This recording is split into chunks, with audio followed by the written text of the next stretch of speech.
Hey everybody, it's Kneecap here, and in this video we're going to be talking about the Retribution Paladin tier set bonuses for the War Within. Beta came out today. Unfortunately, I didn't get a ton of stuff done essentially because it was just kind of crashing out constantly today. If you were in the beta as well, you probably noticed that yourself.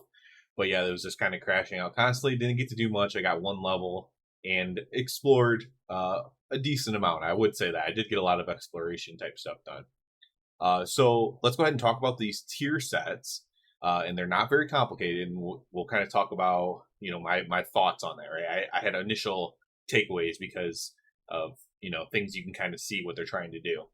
So these are extremely simple. Okay, Blade of Justice damage increased by 15%, and Wake of Ashes damage increased by 10%.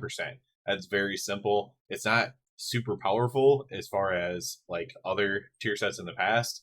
I 100%, we are months out from this actually going live, right? We're like, 4 months out, 3 months out, not three, that would be probably like 4 months out ish, right? From coming out, and I would guarantee these are going to get iterated on before then. But this is very simple, but it's just kind of maybe showing what they're going for here. They're trying to Wake of Ashes is Retribution Paladin Season 1. If not, Wake of Ashes is Retribution Paladin for the War Within. So and then the 4 set is Wake of Ashes increases your damage done by 10% for 8 seconds. You might think that's a weird thing, but even in the old style, it still makes sense, right? You're using your Wake of Ashes early on in your execution sentence. You're using your Wake of Ashes early on uh, into your Final Reckoning in AoE situations, right? And so even in the old way, this makes a lot of sense. But if we look at kind of a new talent, you kind of see how it directly can kind of feed into that. So we'll look at the talents in the game here. And this one in particular is Radiant Glory. Radiant Glory, basically, it gets rid of your Avenging Wrath or Crusade. I don't know that you would want to take Crusade if you have this talent, right? There might be a build later on in the expansion where you would use Crusade, or maybe even this tier. Maybe stuff gets changed. But I don't think you'd want to team Radiant Glory with Crusade. It doesn't seem like it would make a lot of sense. But Radiant Glory, what that does is it gives you a short amount of wings. Instead of casting your wings, basically pressing Wake of Ashes is like pressing Wake of Ashes with your Avenging Wrath, but it lasts a shorter time. You also can proc wings as well, a very low chance to proc wings as well. That could, in theory, give you more wings uptime, and should, over the course of time, give you slightly more uptime. But it's a lot shorter window, right? But that window happens to coincide with that 4-set bonus of how long these wings last. It also coincides with like execution sentence, with Final Reckoning, that kind of thing, right? These are short windows. So it's basically doubling down instead of, because like when we use wings right now on retail on Dragonflight, right? If it's single target, almost all of our damage is condensed into that time that we're doing our execution sentence, right? Because we're using our wake, we're using our divine toll. It's very front loaded into that. Same thing with Final Reckoning. Obviously, it's a little bit different because it's actually it's not even that much different to be, if you're thinking completely honestly about it. And it's just kind of front loaded in. Again, Wake of Ashes into it, Divine Toll into it. You get extra Divine Storms because you're generating more Holy Power into it. And so all of our damages are already front loaded. And this is just kind of doubling down on that. They're like, hey, we're going to make your wings last even less, but we're going to increase your damage more during that time. And so it's kind of an interesting thing.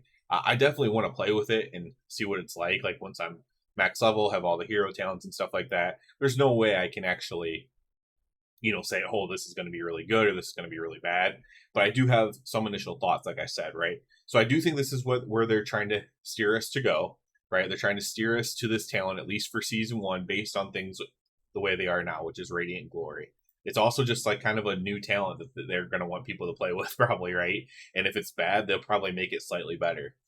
And it also does. There's also stuff with radiant damage as well, which makes you want to go on this side of the tree, maybe even on the right side of the tree, even if you're in single target, maybe. So there's interesting things there, which could maybe change your build slightly from Dragonflight style, right? It might slightly change our builds doing this as well, which is interesting. And I kind of just see them just kind of trying to, especially my initial thought here is I have no idea if this is good for single target. I have no idea if this is good for Mythic Plus, right? There's no way to know yet. But I have a very strong theory, a very strong thought that this is going to be very good for Mythic Plus. A lot of this stuff kind of compounds on itself, right? And in a lot of ways, this is really, really good for AoE. And it kind of fits more into like our AoE style than it does our single target style. But that's not to say that it can't fit into both. Like we talked about with the Radiant Glory fitting into both Execution Sense and Final Reckoning. It's not to say it can't fit into both. But I just kind of see this compounding on itself in terms of AoEing and Mythic Plus and stuff like that. I think this could be a really, really cool thing for that environment specifically. And again, not that it can't be cool for other environments as well, but that's what I would be looking out for. As soon as I, can either make a level 80 or level this character up to level 80, I want to go into dungeons and really try that out. Just go all in on the idea of on full AoE, right? And see how this works together. Because I have a feeling it might work quite well together. So that's kind of like how I see them envisioning this. They're like, okay, we're going to do Wake of Ashes. We're doubling down on the short cooldown, short windows, and we want to see kind of how this works. And, the next build, right? Like I said, in season 2, right? We're projecting way forward here. But season 2, it might be more something that is more fit for like Crusade and a 2-minute cooldown. And you don't even take Radiant Glory. Which, what could be cool with that, in theory, is that you'd have different builds. Whereas in Dragonflight, it was pretty cookie cutter ever since the rework, and I think here we might have a little bit of optionality, at least season to season, if not within season, if not single target to multi target. Might have a little bit of optionality. Might even have a little bit of hybrid optionality. Not strong. I still think the single target multi target stuff needs to be worked on a lot, but I do see some potential here. And I am cautiously optimistic about this tier set stuff, even though the tier sets themselves are very weak and bland and stuff. If that's the way they're going with this, if they're just going to double down, triple down even on Wake of Ashes for season 1, then we're just going to have this really kind of unique Wake of Ashes build, this unique Radiant Glory build, and it'll be something new. And of course, but as far as strength goes, right, you're just going to be based on tuning. So that's why I can't really say anything about it. It'll just be based on tuning. But it has, I'm very cautiously optimistic would be my first takeaways here. So there'll be a lot more beta coverage as soon as the beta servers are a lot more stable. Like I said, there'll be tons of ret stuff. Obviously on this channel, I do a lot of that. It's what I'm most into. But I've already been exploring a lot. There'll be some stuff like that as well. Like, oh, this is cool. This is like the dragon riding glyphs, right? Those are still in the game. Those are cool. Potential, this could be a secret place. This could be something. I want to do videos like that as well, because that's other content that I'm really, really into. So, couldn't do too much today, but I wanted to at least make a video about this tier sets being announced for the Rep Paladin viewers and subscribers and everything like that. So, that's going to be it for this one. As always, I do ask you to subscribe to the channel because that helps me out a lot. If you're already subscribed to the channel, I did just start a Patreon. You can check out a link in the description below if you want to check that out. And other than that, everybody, have a good one.